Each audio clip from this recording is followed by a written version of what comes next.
And we're off and running. Happy Thanksgiving, a day early, but nevertheless, everyone's celebrating, and seems like the holiday mood has arrived, and we have too, for just another 4 hours of your entertainment. We say hello to you. Happy Wednesday. Great to be with you up here on the East Coast. Everybody seems to be in a festive mood, and I am guaranteeing that our audience will be no different. Let's get to some of the headlines that somehow you may have missed if you've been just working off a hangover. There's a new number one in the land with 2 weeks left in the football season. It is Ohio State. LSU and Ohio State playing musical chairs. Will it last? Does it matter? Oregon is gone. Alabama remains at 5. Can they stay there? They must win to do that and hopefully move up. The case for number one, again, this is a debate show conversation because both have significant games ahead. But if you're wondering, Ohio State has a pretty decent case, but LSU has those big top 25 wins against Alabama, Florida, Auburn. They used to have one against Texas, but that no longer counts.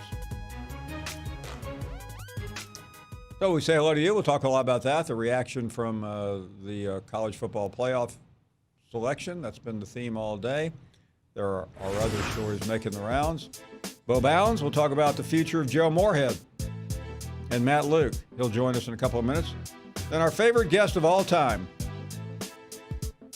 Really? Did I just say that? Bill Hancock, the executive director, the ED of the CFP. Sounds like I'm doing a pharmaceutical ad. And Cecil Hurd as well. Let's get to your phone calls at 855-242-7285. Great to have you on board. And we begin in Louisiana. Hello, Leslie. Wesley, you're on the air. Go right ahead. Wesley, you there? Oh, okay. Let's try Sonny next. Hey, Sonny, go right ahead. We're going to have to... Sonny, you there? Well, we're going to have to reset our board here. You guys are going to have to hit it until we take a break. Let's go to Fred in Georgia. Go right ahead, Fred. Hey, Paul. Hey, Fred. First-time caller. Glad I got through, and been listening a long time.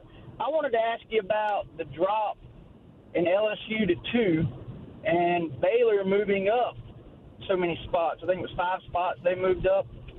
And I'm wondering if they're not setting up a scenario where they will not have 2 SEC schools. What do you think?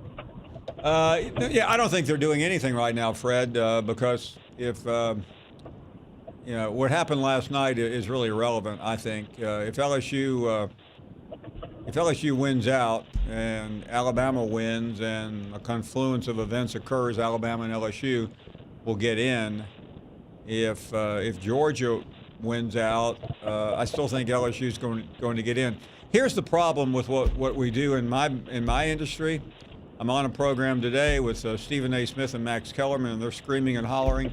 And I just want to tell them, calm down. Let's not overdo this, overthink it, because the only committee ranking that matters is the last one. I mean, this is a TV event. They do this to create controversy. Yeah. They do this to create chat. So don't be obsessed over it right now, please. All right. I just wondered if LSU was to lose, but then bump down to 2, if that wouldn't set up for an Oklahoma beating a top 10 Baylor, and it just seemed kind of weird that Baylor moved. Okay. Up Well, thanks for the call. I do really appreciate it. Let's continue with what was that? Iman is next. Hey, good afternoon, Paul, in New York City. Good afternoon. You know, the more the committee talks, the more confusing it gets, because they say one thing and then they do another. They were showing all the reasons why Ohio State was number one. I thought you won and lost games as a complete team. It doesn't matter if you got the number 5 defense and you won all your games 50-20. LSU has the record, and the only difference between the two teams is the average points that Ohio State scores. But their strength of schedule, you would think that'd be the most prominent thing for anybody. But anyway, Paul, everybody's assuming that Nick Saban was campaigning to the football committee. You remember a few years back, his wife came on and made some public statements, and she was telling them how elite the fans felt and all that. You remember those comments?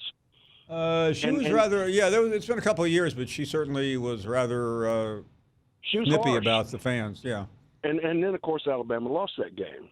And when you sit back and just listen to what Nick's saying, he's talking to the fans, and Larry understood it. You heard all the fight, and Larry's gone.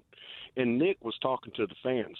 This is a tough game. We're not going to look good. We're not going to win it. Be prepared. I'm trying to tell you now that he wasn't talking to the committee. He wasn't sending a message. Well, he did send a message to his team if he's always sending one every time he's on TV.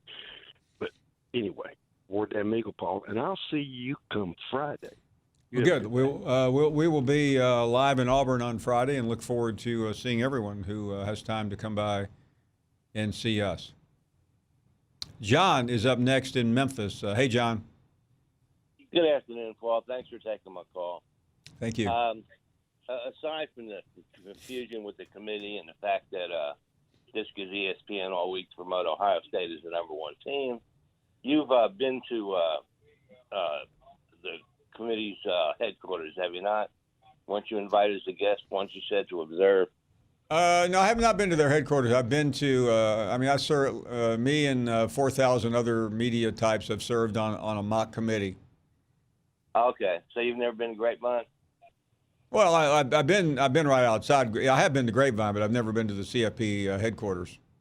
Well, I was just wondering, give the fans, could you kind of describe where is it, why there, and I'm assuming Well, for those who don't know, Grapevine, Texas is right outside of Arlington, I believe. It's near the stadium. It just happens to be where the college football playoff offices are. It's the reason why they're located there. It's about a 5-minute drive from the airport at DFW, so it's really a good location. And I don't think. And by the way, they don't do it at the headquarters. They do it at a hotel out there. So listen, they want us to talk about this, and we are talking about it. I know. All right. It just seems like this week they could have just mailed in the results. I mean, you voted for the listen, I don't think it was difficult to guess what they were going to do. I mean, I'm really somewhat shocked at the reaction or meltdown to what they've done. Anyway, hey, thanks for the call. We're going to take a break. A lot to do on the program. Guests are coming. More of your phone calls when we come back. We're here on Thanksgiving Eve, and Greg is up next. Hello, Greg. Hey, Paul. If we were living in Roman times and having all these discussions about the playoffs, most of these guys who are complaining about Alabama would do it in a hall called the vomitorium. Because I know after listening to all this nonsense the last couple of days, my vomit bucket is about full. So, if you're going to criticize Alabama's schedule, that's fine and well-founded, but you also have to criticize those who are competing against them for this spot in the playoffs. And, Clemson, we complain about it all the time, but the committee has never held Clemson's schedule to task since the inception of this committee, Paul. Well, no, hold on a second. Clemson started off at the number 5 position, Greg, and I think that was indicative of their weak schedule. Yeah. Well, and then, Utah is the one that we're supposedly competing against as well, and that's the darling now that Oregon has fallen by the wayside. But, if you put them in the SEC West and play the teams that Alabama's played, they've had at least 2 or 3 losses before they even get to this point. So I just think everybody needs to calm down, let everything play out. You've got games this weekend, and then you've got your conference championships, and then we'll get to the final decision-making point. But, Alabama just has to win this weekend and then let the chips fall where they may. If they don't take care of business, then it doesn't matter. Thanks, Greg. Appreciate the insight. Let's continue with more calls. And Gooch, maybe my favorite name of the Paul. day. Hey, Gooch. Hey, Paul. How you doing, bud? We are doing great. Thank you. Great. I hadn't talked to you in a couple of years. I'm here in Oxford, Mississippi. Well, it's a good place to be. I was there 2 weeks ago and loved it. Well, I didn't run into you. I saw you out there one day when I was going to spin class that morning on the sidewalk. You remember that when you went up to NBC and you were talking with Morning Joe and them? Oh, I sure do remember that. Yeah, that was last year. Yeah. Well, I just want to ask you one question. I've always asked you this in years past, and I think this is a great idea. And with all this other chaos going on in the conference, and I'm so proud of everybody, Alabama and Georgia, everybody doing successful, everybody doing good. Ole Miss is trying to climb out of the cellar. But the SEC office is still in Birmingham. And you made a comment yesterday, and you said, you talking about, the Auburn moving the game to Auburn. And you said, well, they went up to the Legion Field and the guy had the red jacket on and everything. And I've been trying to tell you for years, there's corruption among the SEC office, just like it is in the government everywhere around the country. We need to move it to Destin, where we all want to be. Well, you know something, Gooch? The SEC office has been in Birmingham for as long as I can remember. I don't think it was there 50 or 60 years ago, but it's been there at least, well, I think it was in Mississippi at one point. There's been a lot of conversation to move it to Atlanta or Nashville, but many years ago, the city of Birmingham gave the SEC like a $1 a month rent deal, and I'm serious, and it kept there. And listen, I think the commissioner of the SEC should answer this question, not me, because I have. Even though most people think I work for the SEC, I don't. I work for ESPN. I have no idea why. As long as it's in Birmingham, questions like that are fair. And I laughed so hard the other day when you said you were under contract on the Stephen A. Smith show or something. You said, yeah, what I said. What I said. Somebody asked me. It was on I think Greenberg or Stephen A. I laughed so hard. I fell out. They asked me why I agreed with Nick Saban, saying that Auburn was the best team they played, and I said my exact comment was I am contractually obligated to agree with everything Nick Saban says. I know it. I laughed my butt off, but that's awesome. But don't you agree? Dustin would be the great place, the ultimate place to have the office. Well, no, I mean, first of all, you have to. An important part of the SEC office. Was put in Birmingham because it was a central location, and a couple of times a year, all the coaches, football, basketball, all fly in. It's near the airport. It's a good location, but you're going to always get some. Now, I will tell you, 30 or 40 years ago, I think the attack about bias may have been accurate because there were a lot of people connected to the University of Alabama. But if you look at the office today, I mean, Greg Sankey is from upstate New York. Most of the number 2 person in the SEC, or one of the top people, is from Ole Miss. There is maybe an Alabama graduate. Well, the director of officiating is from Alabama. He's a University of Alabama graduate, and that's probably the one position there that gets the most criticism. Wouldn't you agree? So, I don't think it really matters where the office is. That's like we always get this controversy about where our studio is. It's not in the SEC, and I try to explain to people it doesn't really matter where you are. I've done throughout the last 3 or 4 months. I've done the show 2 days a week in New York. Is it any different because I'm, if I go through this wall behind me, I'm going to be in the East River than if I was doing it in Nashville? I mean, these things I think are just figments of people's imagination. Thanks for the call. Harrison is in Tuscaloosa. Hello, Harrison. Hello, Paul. What's up, bud? I just like to talk today about how Jeremy Pruitt and Tennessee has really improved so far. And they were 0-2, and now they went to 1-4, and now they're I believe 6-5 and bowl eligible. And most people, when it was I think 21-13 in the Alabama Tennessee game, thought that had changed. They were driving down the field, and of course that fumble messed everything up. But they've improved a lot. I think they've gotten better over the team. I think they're working pretty good, and they're doing pretty good so far. Harrison, how old are you? I'm 10. Man, you're getting old, Harrison. What are you doing for Thanksgiving? I'm just visiting my grandparents right now. Well, that will be fun. Well, listen, you're 100% correct about Jeremy Pruitt. He's done a really good job, and I think that's why so many people in Knoxville are upbeat. Well, listen. Be well, my friend. You have a great time with your grandparents, and have a really wonderful Thanksgiving. Let's talk to Matt, who is in Florida. Hello, Matt. Hey, Paul. How you doing? We're doing great. Thank you.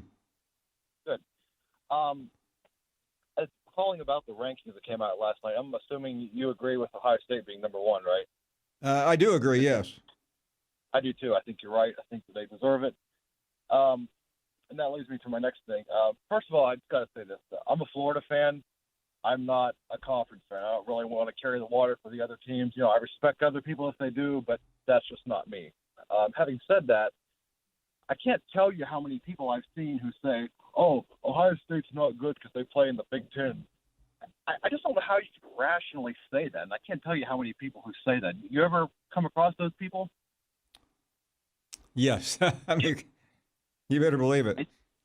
Yeah, I mean, you can say, I think that they played some tough teams, but you can say that a team hasn't been tested, but I don't think you can rationally say a team isn't good just because they haven't really played anybody good. And a lot of people do that. I just don't get it. Well, thank you for the call, Matt. Great to hear from you. Let's continue with more calls. Dan is up next in Indiana. Hello, Dan. Hi, Paul. Thanks for taking my call. Thank you. Yeah, up here in Big Ten country, although I was weaned on Notre Dame football. My question for you is, Paul, and I would like your opinion. It just seems to me the last couple of years there was an argument out there that could a team really be considered for the playoff if they did not win or at least qualify for their conference championship.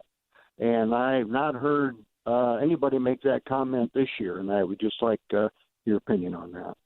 It's an age-old conversation, Dan, and I really don't buy it because every conference is different. And are you telling me winning the ACC is the same as winning the SEC? So could Alabama, with Clemson's schedule, win the ACC? Could Auburn, with Clemson's schedule? Could Florida? I mean, I can name you right now five schools in the SEC that would be undefeated with Clemson's schedule. So I think that's a very unfair conversation to have. I wish they would just choose the four best teams in the country, but they don't do that. Quick break. We'll talk about the future of Joe Moorhead and Matt Luke. This is a big game for us, for our program, and national TV. It's really, quite frankly, a showcase game for the entire state of Mississippi. So excited about the opportunity. The health-wise, Scotty practiced yesterday, so I think he'll play. Ben Brown's going to be good to go. Benito cleared concussion protocol and practiced yesterday, so he'll also be good to go. Jonathan Haynes is probable. He's a little bit gimpy on his ankle, but I think as we move closer to Thursday night, I think he'll be ready to go. But excited about the opportunity. Obviously a huge game for a bunch of different reasons, but really excited, always excited for the Egg Bowl. I think this game stands alone. You can't worry about what happened last year. I mean, this is two brand new teams, different set of circumstances, but I think you really don't need any extra motivation when it comes to this game. It's very, very important on its own. Matt, what do you see out of their defense off of film, in particular their ability to stop the run? I think they're very athletic. And, they do a good job of movement and creating negative plays in the backfield. They have a very good pressure system. Coach Shoup does a good job with that. And, but I think that's the movement and their ability to blitz and get in the backfield and create negative plays. That's what you see when you turn the tape on. Coach, who sticks out to you this season with Mississippi State? Who, I guess, is a unique character specifically with that offense that you'll have to prepare for this week coming up? Well, the obvious is Kylan Hill. He's the leading rusher in the Southeastern Conference. He's a very, very good player, and he does a great job, making people miss, breaking tackles, yards after contact. All those things he's very, very good at. And so, both quarterbacks can run the football. That you add that dimension, you gotta account for all 11 guys all the time, and then the play actions off of it. Defensively, anybody on that side of the ball? Yeah, I think they got several young defensive linemen that show up. They do a really, really good job there. They're long at corner, do a good job of press man. But just what I alluded to earlier, what they do a really good job with is their pressures. They bring pressure and create negative plays. So I think that'll be a big key for us, is staying on schedule and not letting the pressure, cause turnovers and things like that, because they've been able to do that some as well. I think Coach Bignell has done an outstanding job, because I think where they are right now is where they were, after the Memphis game. It's a different unit. So I think they have improved game to game, and I thought they've done a good job of gelling, coming together. But I just like the way that they play. It's a cohesive unit, and they're really playing good, playing hard, football. They're doing a good job.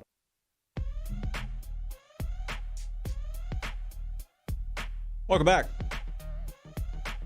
Just heard from Coach Matt Luke during the break, and who better to get the pulse of Mississippi than Bo Bounds, the talk show host in Jackson. Bo, good to have you on. Happy Thanksgiving. It's been a long time. Hope all is well. Finebaum, how you doing, bud? Doing great. So let's talk about this game tomorrow night and what is at stake. Well, Joe Moorhead's job is on the line. And so if he loses, I think they'll make a change. And if he wins, he'll have an opportunity to come back. And it looks like Matt Luke's playing with house money regardless of the outcome tomorrow night. Bo, I got that impression. I was in Oxford 2 weeks ago, and it just seemed like now that the AD situation has been resolved, that he's okay. But let's talk about Moorhead. And I'm not trying to put words in someone's mouth from 6 weeks ago, but the AD, John Cohn, made this impassioned argument to me about how great Joe Moorhead was and how he goes to practice. And I realized that was a couple of losses ago, but I'm just trying to figure out, why did he say what he did 6 weeks ago and why so different today, assuming he loses this game? Well, I don't know as far as, from John's point of view, but I can tell you what we're hearing in and outside of Starkville is that the lack of accountability and discipline has raised eyebrows. And, you're going to win some, you're going to lose some, Paul. But when you don't have the toughness component and the accountability and the discipline, and when you play the way they played against Tennessee and A&M, I think that's a real problem within the fan base. And the expectations were raised under Dan Mullen, as you know. And this team really has no identity. I mean, here you are 25 games in with Joe Moorhead, and you really don't know who they are, what they are, where they're going, especially on the offensive side of the football. Let me give you an example, Paul. Ole Miss has probably the most explosive running QB on the ground in college football. The young man's a star with a unique skill set. And he's going to get better throwing the ball, Plumlee. But, and so they're really not known as a passing team this year, yet they have better passing stats than MSU, and Moorhead's considered an offensive guru, but a guy that understands how to develop a real high-level passing game. And they're 25 games in, and you don't see it. And I think that's a real problem, Paul, and I think that's why he's coaching for his job tomorrow night. And I think if they lose, and I expect them to, Mississippi State that is, I think if they lose, then John Cohen and Mark Keenum will decide to make a change on Friday, Saturday at the latest, and they'll be in another coaching search 2 years post Dan. A couple of questions here. Number one, why would a win, and I understand the state, okay, but why would a win over an average Ole Miss team, let's be honest, Sure. that has upside, make smart people, and I know Dr. Keenum a lot better than I know John Cohen, and I think Mark Keenum is one of the premier educators in this country. Why would those two Me too. realize or determine, okay, he beat Ole Miss, and we're good with another year of what we've seen over the last 2 years? Well, I think that he'll sit down with John Cohen either way on Friday, if he does win, if he's able to win the game tomorrow night.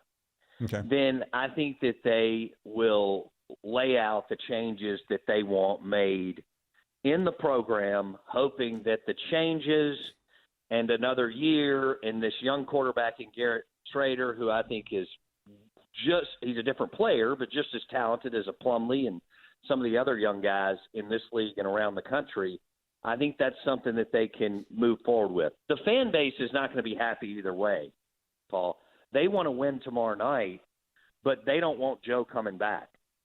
The overwhelming majority of them. Okay, so hold on, Bo. So you're saying here. you're saying regardless of tomorrow night, the overwhelming majority of the Mississippi State fan base do not want Moorhead back. In my opinion, yes. Okay. With everything that we receive, texts, calls, tweets, and so on the show, which is several thousand over the course of a football season, they do not want either way, but they want to win the game. Of course. But they don't want Moorhead back. So I don't know. It's a great question. What you posed, I mean, you hit the nail on the head. If he were to win, how does he win the fan base back? I don't even think a win in the battle for the golden egg will necessarily win the fan base back, but they'll be happy for a few weeks. Bo, am I wrong to remember when John Cohen hired Moorhead? Most people praised Cohen, talking about how it was a stealth coaching search. You juxtapose that with what Tennessee did. And it seemed like home run hire is cliche when you can't think of anything else to say, but most people praised the hire. They did. They sure did. And I think I think the fan base is struggling with John Cohen as a baseball coach, Paul. He took the program to the national championship series and had a lot of success. Everything about John's program was built on toughness, accountability, and discipline. And so I think that's why people are a little confused as to why the toughness component that Dan Mullen instilled in the program and the accountability piece has been, what most people believe, has been lost in the last 2 years. And I don't think Joe knew exactly what he was walking into as far as the level of play and how physically and mentally tough you have to be in this league. And, Paul, that's even at the Blue Bloods. You know that. Even at Bama, Florida, LSU, because they've gone through coaches where they haven't had it. If you don't have that, you're not going to win. It doesn't matter what's on the name of the front of your jersey. And you can't win without it. And the whole we're going to outsmart people, I don't think that's what this league is built on. I think the league's built on toughness and physicality. Is there confidence in the state fan base in John Cohen making another coaching hire based on the last one?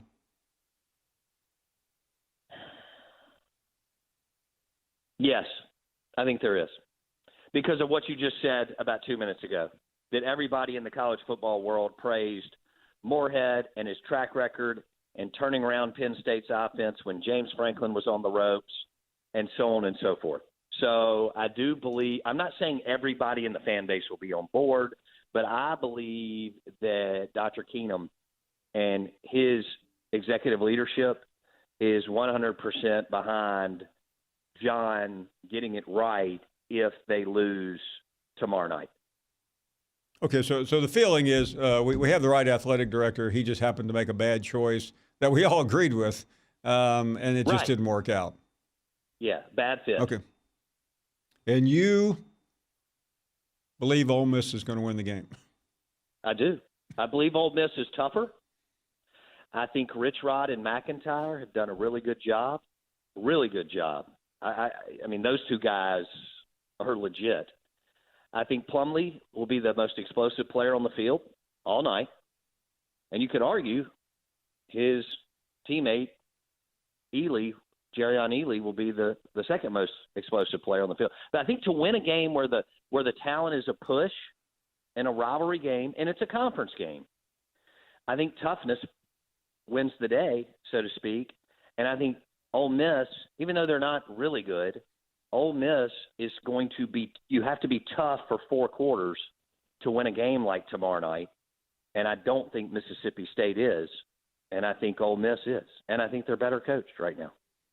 A lot to chew on there. And listen, there are a million other questions, but there's no reason to ask them until we see what happens tomorrow night. And you know where they are. Bo, great to have you on. I think you'll have a lot to talk about in the aftermath of this game. No doubt. Thanks, Paul. Take care. Always a pleasure. Great to have you on. Bo Bounds. He's got a pretty good pulse in that state. That's quite a lot to chew on there.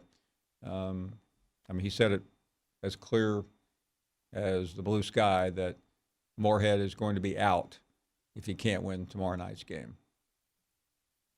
We'll take a break. More of your phone calls. Moving forward, obviously, huge week, Egg Bowl week, rivalry week. And know it's a game that means a ton to both schools, to the people of the state of Mississippi, to our players, to our coaches, to our fans. So, we can't wait to get on the field tonight and start preparations. Obviously, a lot of the kids have played against each other. We recruited a bunch of guys on their team. And, it's a game that's going to be played with great emotion, great passion, and, very excited to get to our second installation of it and make sure we're doing everything that we need to make sure that beautiful trophy stays put here in the Seal Building. It'll be a game where we honor our 26 seniors in their final game for the Maroon and White, guys who have done a ton over their careers to bring a lot of positive success to Mississippi State. So we'll make sure we send those guys out the right way. And it'll also be a game where we honor the teams from 1998 and 1999, 8-5 SEC West champs, and then the 10-2 team as well, led by the legendary Jackie Sherrill. So I think that'll be a great opportunity as well to pay respect to a couple of very, very impressive teams in Mississippi State history. Yeah, I mean, being a part of Pitt, Penn State, and growing up around Pitt, West Virginia, the backyard brawl, and you talk about two schools, with a lot in common and passionate fan bases, and I don't think you really quite understand it till you're in it, and I think. Leading up to the game, I got a pretty decent idea, but, once the game started and obviously, unfortunately, afterward, you kind of really got a true sense of what the rivalry means. Yeah, I think the kids are aware of it, and it's not something really that we even need to talk about. They know that we're right on the cusp of bowl eligibility, and, we got to win this one to get to the postseason, and, I don't believe in feeling pressure. I believe in applying pressure. So they know that we need to have a great week of preparation. We'll start tonight on the field, and, we got to do two things. Make sure we play well and keep the egg here in Starkville. And if we do that, then we'll extend the season and get to play in the bowl game.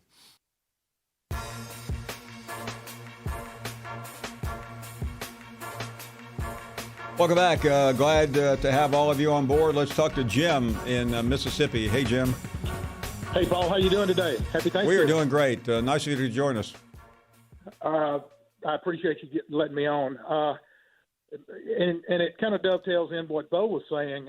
My dad played for Mississippi State back in the late 50s, 55 to 59. And he and I are currently arguing. He is one of those that thinks regardless of whether they win or not tomorrow, that Moorhead should be gone. And I'm of the other side of the coin that thinks that you should give him a little bit more time, especially in light of the fact that they were saddled with some violations that happened over the off season, and the suspension of a lot of the players. Some of them were starters, some of them weren't, but it's just it's one of those things that I think they should give the guy a little bit more time. And if they do decide to make a change, in your opinion, who would be a good fit? Who would be able to fill the position that the university expects as far as being able to take that program back up to the level that it has been in the past? Jim, that's a great question, and I'm not deflecting it, but I think you have to, if you listen to what Bo Bound said, you have to find somebody that understands the key ingredients of winning in the SEC. You just don't go into the into the coaching portal and grab a hot coach, because that doesn't always work. Now, it just so happened that Dan Mullen worked very well, but Dan Mullen also knew the SEC. Joe Moorhead was a hot young coach, but he didn't understand the league, and I think that's unfortunately been one of his downfalls. I mean, I'm not saying he couldn't ultimately move this program in the right direction. You and I both know he followed a very difficult act. Absolutely. The name has been bandied around about Mike Norvell at Memphis. I live in Memphis currently, and I've been able to see that program rebound from, getting up off the mat when Tommy West basically called him out and said, "Look, you're not going to put more effort into the program. If you're not going to do more to get to the program to the level that you want it, then just do away with the program." Now, Tommy West deserves credit for that program. I mean, that was an amazing rant that he gave. And listen, I grew up in Memphis as well, and the Memphis program was laughable for so long. Right. Well, it's certainly not laughable now. No. It's an enjoyable bunch to watch. I've heard a lot of crazy names out there. I mean, the issue right now is you're competing with Arkansas, which, somebody brought up Lane Kiffin at Arkansas yesterday, and I wasn't sure I heard him correctly, but I've heard more about Lane Kiffin today than I have in a while. So, whether that's a possibility at Arkansas, I don't know. State, I think, is a little bit of a different job, and you just can't show up at State without understanding. The State people, I think, are unique. I mean, they're great fans. You are one of them. You know what I'm talking about. But they have to believe in you. And I think Moorhead, and maybe because I was there, I saw it. But it just seemed like that meeting with Florida last year, when Dan Mullen just really outcoached him badly, was a bad omen. And you make a very good point. I appreciate you taking my call, but I spoke with you last year about this same time, and I think you'll remember the call. You had a gentleman on your show that had been to 60 straight Iron Bowls, and a quite remarkable record. But I think I mentioned to you a little bit of SEC and Egg Bowl history. There's a gentleman from my hometown, little town between Jackson and Memphis, Winona, Mississippi, and he has been to, or had been to, 80 straight Egg Bowl games. That's amazing. The only game that he missed was during World War II, when the game was not played. And I think that's one of those records that is up there with the consecutive hit record. That it's just one of those records that's not going to be 80 broken. straight. That's listen. I mean, doing anything consistently is difficult, but 80 straight is remarkable. Jim, thanks for sharing it. Thank you very, very much. Thanks again, Paul. What an amazing call. That was really, really, really, really cool. Paul is in Texas. Hey, Paul. Hello, Paul. How are you? I'm a first-time caller. Great to have you on. Okay. I'm calling about Tua's injury when he was playing Mississippi State. Saban had no business of putting Tua in that game. when they had a perfectly capable Mac Jones that was supposedly a pretty good quarterback. If I was the president of that University of Alabama, I would have had Saban's head, but because he is the ultimate boss, he has the final say. That was wrong of Saban, and Saban ruined his career. And that's all I have to say. And well, Paul, first of all, the president of the university has nothing to do with who plays and who doesn't, and he shouldn't. He runs the university. As far as to his career, I don't think it's over. Mel Kiper right now has him ranked as the second quarterback in the draft. Now, we don't know what his health's going to be, but doctors are pretty upbeat. But thanks anyway for calling.